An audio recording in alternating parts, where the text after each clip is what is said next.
Hello, everyone out there. Thanks for stopping in. God bless. I appreciate you being here. So let's get to this topic.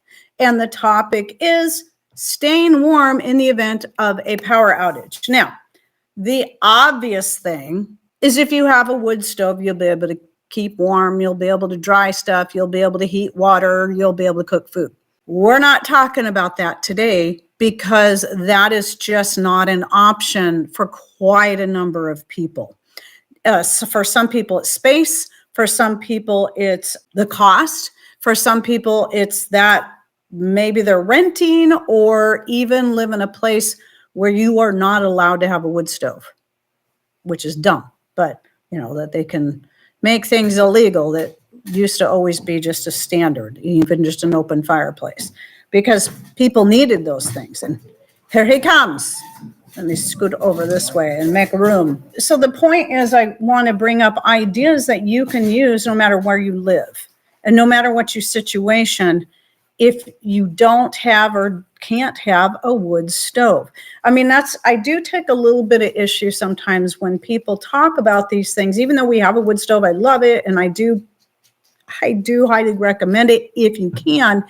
The problem is when we start talking about things that are really out of people's price range or other reasons why they can't have it, then sometimes people it can really dishearten people. And so we got to remember to approach things from other viewpoints.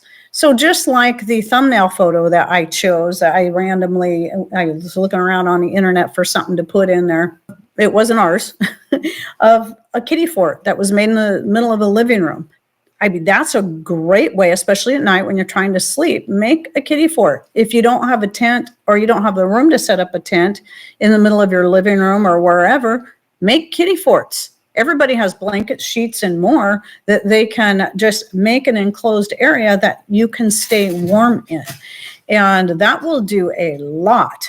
Obviously, in that case, you would definitely want to have for lighting something that is, like those little LED candles I was talking about, because you wouldn't want something with an open flame in there, especially if you're needing some kind of night light. That just wouldn't be wise. So like in a couple of live shows back where I was talking about off-grid lighting and I showed you the little LED candles, there's all kinds of different ones that you can get. Or even the solar lights for those of you who get lots of sun in the middle of winter. That's just a weird thing for us. That's unheard of around here. But enough sun to charge up your solar lights that they'll keep lit all night. Go capitalize on your little kiddie fort thing, because they also make little insulated tents that you could put up in your living room or whatever, and then they kind of look like coffins. Just make sure you get some for all season sleeping bags. Keep those on hand. Some of those things are relatively inexpensive, or people can work into their budget. So if you kind of plan these things ahead, it's like, I don't have a firewood stove. I can't afford a firewood stove. Well, do you know somebody you can network with that has a firewood or fireplace or wood stove or alternate energy? And if you do have these alternate energies, do you have the fuel to sustain them? Get firewood, store it, dry it, keep it dry. I'm a little guilty of that. I just finished putting together my wood shed that needed to be replaced for years. And so that holds about 5 cord of wood.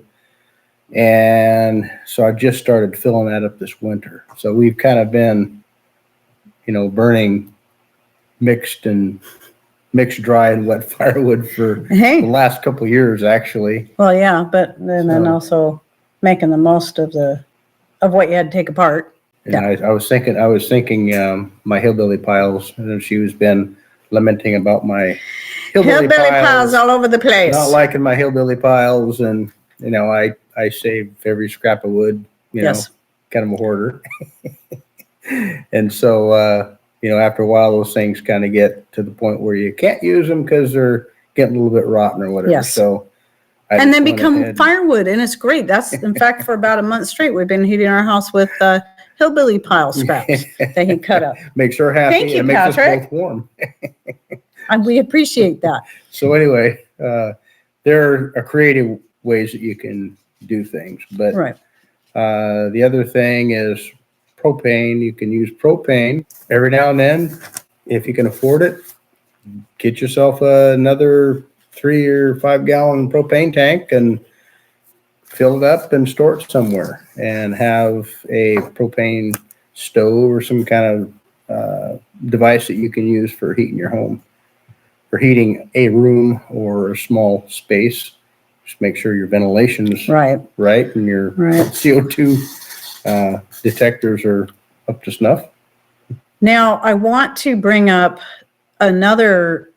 something I've actually brought up in a previous video where I was talking about money, money saving tips, like the freezer quilt, and then how that played into your making window quilts.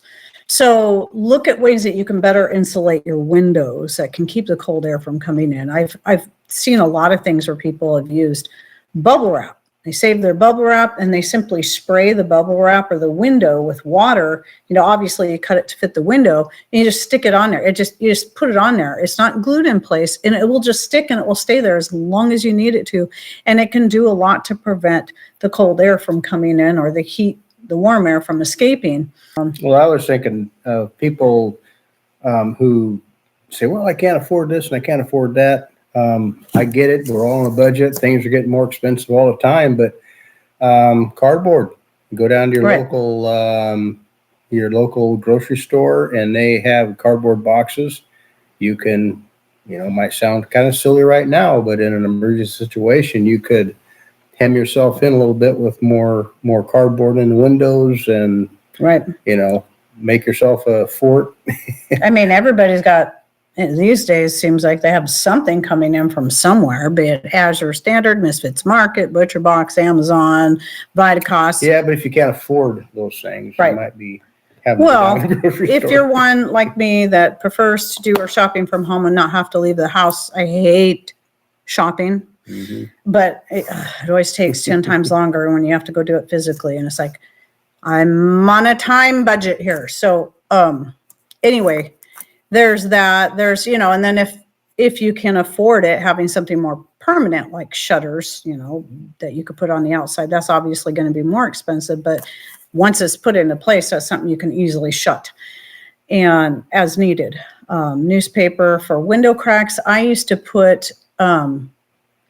take like rolled up dish towels and put them in the window track to help, because sometimes that's a good place or a bad place where air can go in and out. So the story I was going to share that I did one year, because we don't get super harsh winters here very often, but it definitely can happen. Mm-hmm. And quite a few years ago, back before I got the curtains I have now on all my sliding glass doors and whatnot, I had I had made some curtains as cheaply as I could to put on my sliding glass doors so that, for privacy.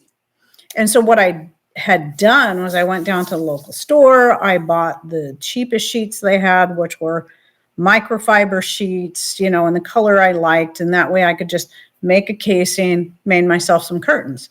Well, that was great until we had that really, really cold snap and you could just feel the cold air coming through. And you could actually see it, the wind, yeah. And it also didn't help that we also have the dog door that Patrick did a video on several years ago for the sliding glass door. So we didn't have to keep opening and closing the door for the dogs.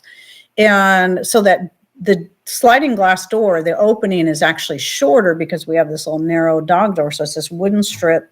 If you go look for that video, you'll find it. And then at the bottom, we now have a curtain, a very, very thick curtain I've made for the opening to in and out, for the dogs to go in and out. But even then, it still can make a little bit of breeze. And shutting those curtains all the way, the dogs could still get through there. It wasn't enough to keep that cold air from going in and out. So I was just like, man, I'm really trying to get it to stay warm in here. It's like all this wood heat is just going right outside.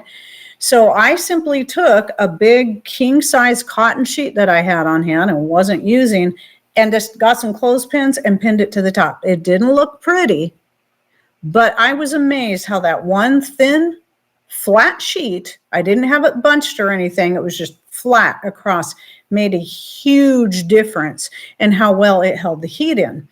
And so some of that too is the fact that you've got layers. Layers can make a really big difference because you've got that airspace in between, and that's kind of what almost like an insulative layer of its own. And the same applies to the clothes that you wear. You don't want to wear, a lot of people think wearing layers of really, really tight clothing is going to keep them warm. So they might put on some kind of leggings, tight leggings, especially the ones that have a bunch of synthetic, like lycra in them, and then putting layers over that. That is bad news. That's going to do very little to keep you warm, and in fact might make you colder. It could make you sweat, which would then make you colder, or it's just not going to keep you, it's not going to keep you warm the same way. Loose fitting natural clothing is going to be best, and in layers, for the same reason. Like wool and insulation for a house, all that stuff, like the fiberglass insulation, there's more air in there than there is material. Right. And so that layering makes, that's the premise behind that. If you look at a pair of long johns, even a pair of cotton long johns, because wool makes me itch. If you look really closely at how that's put together and the material, those are actually little pockets that hold itself away from the body. Yeah, the waffling, exactly. It's made that way for a reason. Yeah. Like some people were talking about the thermal, and he mentioned that too. Your long johns, you have something like that, and you having a little bit loose fitting is going to be best. And then you can put on layers over the top of that. And that can do a lot to keep you warmer. And the nice thing is, if you get too hot, you can just take off some of your outer layers. The reason I say mostly natural fabrics is they're going to breathe better. And that might sound like, well, I don't want something that's going to breathe. I want it to keep the cold air out. But you do need that breathability. It's really important, because if you do sweat, you're going to want to be able to have that breathe. And then this is why wool is something that's often used, is because it's also good at wicking moisture. But I tell you, it is getting harder and harder. Like if you're looking for wool blankets, it's getting more and more impossible to find 100% wool blankets. They're usually a blend of 70-30, 70% wool and 30% some synthetic fabric. So then, of course, you have your layers of your hats, your scarves, your mittens and whatnot. And as I mentioned at the beginning of this video, the photo I put of the hooded scarf, I have a video on how to make that. The fingerless gloves, obviously there's going to be times you want your fingers totally covered, but at least they'll keep your hands warm. You still have your fingers available to do things. I have patterns to make these things, but if you know how to crochet or knit, you can usually pretty quickly whip up some simple hats that will cover the ears. And while obviously natural fibers are going to be best, sometimes you just got to use what you have on hand. It can be quite expensive getting wool or alpaca or even cotton, especially linen. It's hard to find linen yarn that's not more like a thread, and it is expensive, let me tell you. See if there's, the closing off of rooms. So I talked about covering windows, how even just a sheet can make a big difference. And you can find whatever way to hang up a sheet. But you can also go, if you don't want to do the kiddie fort or a tent in your living room, just consider closing off rooms. It doesn't have to be complicated. In fact, when I changed out the curtains there are curtains I got for $10 at a garage sale, and they're heavy duty curtains. And I decided I was kind of tired of them. And so I changed them out, but I kept them, because if we ever need to close off a section of the house, or maybe just the living room, those curtains will be great because they got the big holes. We can do whatever, if it's just using a tension rod or even just putting a couple of hooks in the wall and tying a rope and threading it through there. Those curtains will be great for closing off a room. And you can do the same thing with blankets, sheets, and more You know, like I said, the old curtains, recycling curtains, and closing off rooms to make a smaller area that you need to heat, and then everybody just stays in that area. Older homes used to commonly be built with or have the portieres, and that was where you'd see those big heavy drapes right in a doorway, and usually they were pretty, they looked really fancy, and they were held back by some fancy cording. And a lot of people might think that was just, those were just there to look pretty. No, that wasn't the purpose. The purpose was so that for this very thing, where you could close off rooms either for privacy or for keeping certain rooms warmer. Light sources that are natural, that have open flames, is they do add a little bit of heat. It's not going to be much. And of course, you've got to take on some extra measures of being, you know, using precautions. And that's why I said, don't, when it comes to making kitty forts to stay warm, don't use them in those. Not a good idea. But I remember I keep seeing this thing, and I'm hoping somebody in the chat will say, if they know, if they've tried this, this whole thing about the terracotta pots and candles, like you have a couple different terracotta pots and you use candles, and it can put out a lot of heat. I've never tried it. I've seen it. I've been curious. Patrick doesn't think it would be very effective. Well, what is it, like a law of physics or something like that? You can't multiply energy.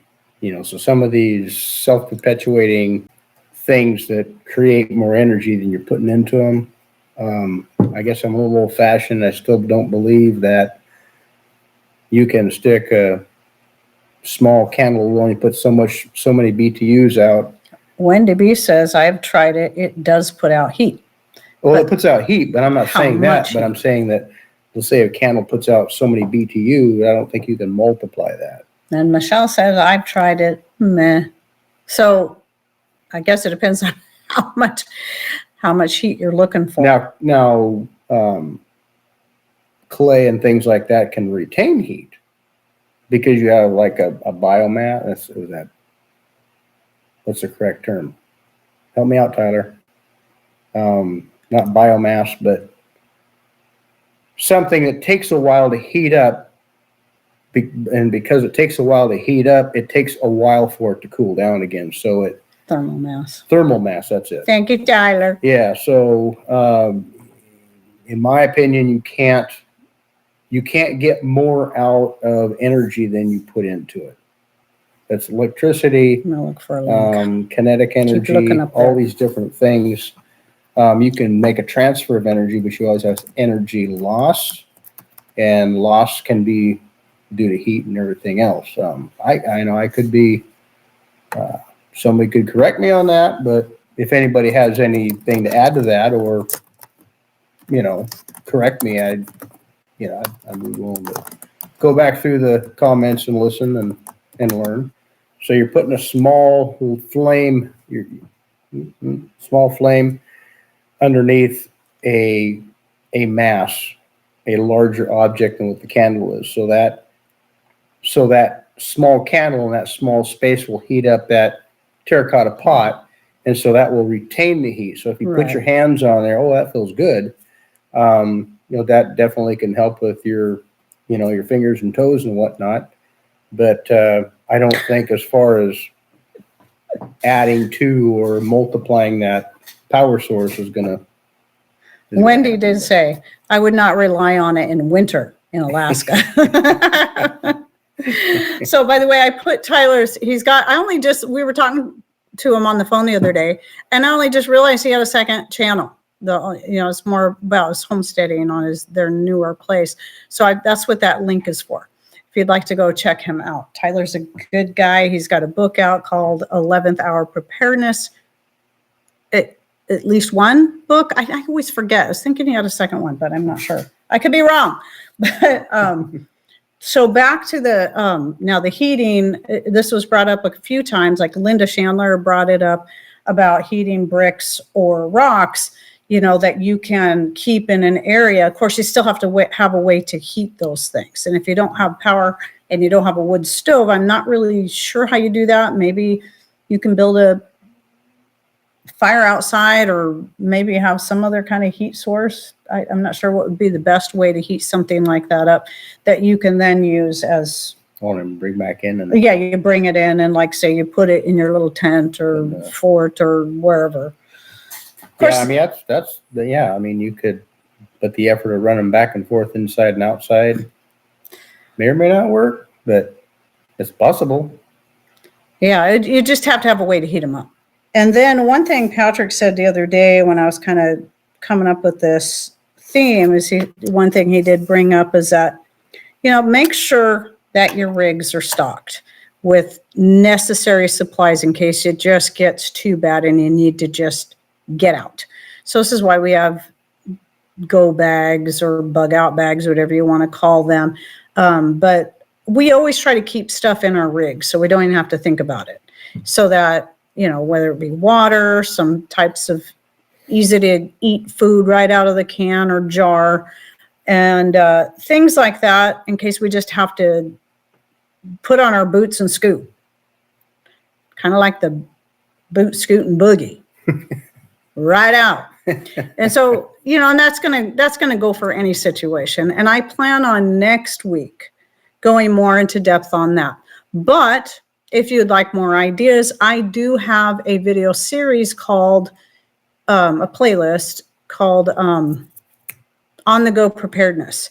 And I start from my smallest little bag and kind of work my way up, going through some of the different things. And I never did get around to doing the one on car preparedness. I think I kind of mentioned a few things, but regardless of what there's a lot of people that might say, "Oh, you guys are conspiracy theorists or preppers or something like that." No, we're more like realists. Whether or not you believe in EMP or any of this other stuff that would label us as tinfoil hat folks, you gotta look around you. We live on a planet that the weather can change in a moment's notice. The economy can change at a moment's notice. We've seen all that in recent history. We've seen that in distant history. Natural events, natural emergencies come. So, having a little bit squirreled away, and thinking through these things is really important.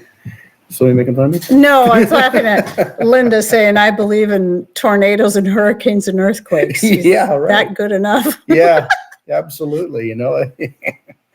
Just look at history. Look at history. Look at just a few weeks ago. Volcanoes happen. We were right next to a ring of fire. And, wherever you're at in the world, you have something close by that is just an accident waiting to happen. So being prepared is a good idea. One of the sad things, though, I have noticed since I really started getting more serious, or we started getting more serious into just being prepared. Because, we started doing it because we were seeing, oh, well, we got all these power outages. I've talked about that. We always have every year. We just had one last week, another one, big deal, because we're used to these things and we're prepared. Yet there's still always people that were born and raised in this area that put up with that have to go through these power outages every single year, and they get on Facebook every time there's another one and whine about it. And it's like, why? You've lived here long enough to know better. But even when it happens directly to them, they still will not take a hint and they'll not do it. And these days, being prepared on just even a small level is so inexpensive and doable. Anyone can do it. Yeah, one bite at a time. Yeah. Right. It's like I keep bringing up the LED candles, and the reason I do is because not only are they kid friendly and pet friendly, they are cheaper than buying wax candles. They are so cheap, and anybody can just, if you can run down. You guys are going to get mad at me because I'm going to bring this up again.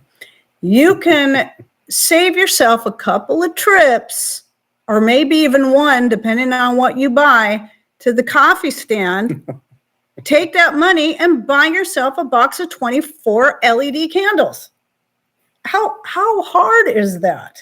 Well, coffee is pretty necessary, Heidi. Okay, what did Tyler say now? I saw Deb. She's like, exactly, Tyler. There's got to be something good here.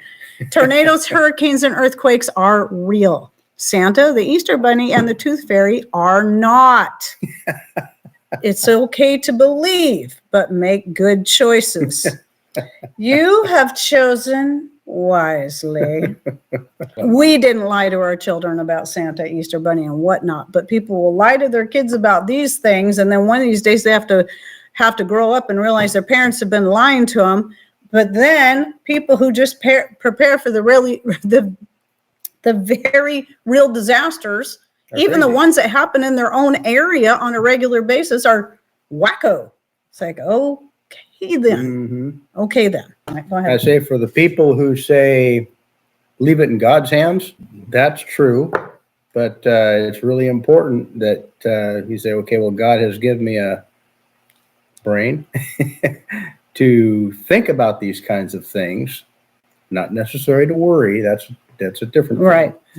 Different. But to be wise and say, hey, cans of chili, it's not a bad idea. A little bit of extra water on hand, that's not a bad idea. Remember the whole debacle about toilet paper and one of her videos. My first video to really go viral was about what to do when the toilet paper's gone. And use a little discernment. Yes, you have to trust in God. We have to believe that He's got things under control. But it also might be up to us to do a little bit of planning. Right. And the thing I always like to add to that, I mean, we all know, and a lot of those more into preparedness to say, well, what about, there's Noah and there's Joseph. Yes, but let's add to that. God told Noah and gave Joseph also instructions, or at least let him know what was going to happen. He did not come down and build the ark for Noah and his sons. They listened. He did not come down and start filling those silos with grain. Mm-hmm. They were obedient. And so we can trust in God and have utter faith in Him, and also take into the account that it's possible that everything we do physically can still be taken away in a heartbeat. But we still have to be responsible and use the brain that we were given. And that's what I have to say about that. Dun, dun, dun, dun, dun, dun, dun, dun, dun, dun. Okay.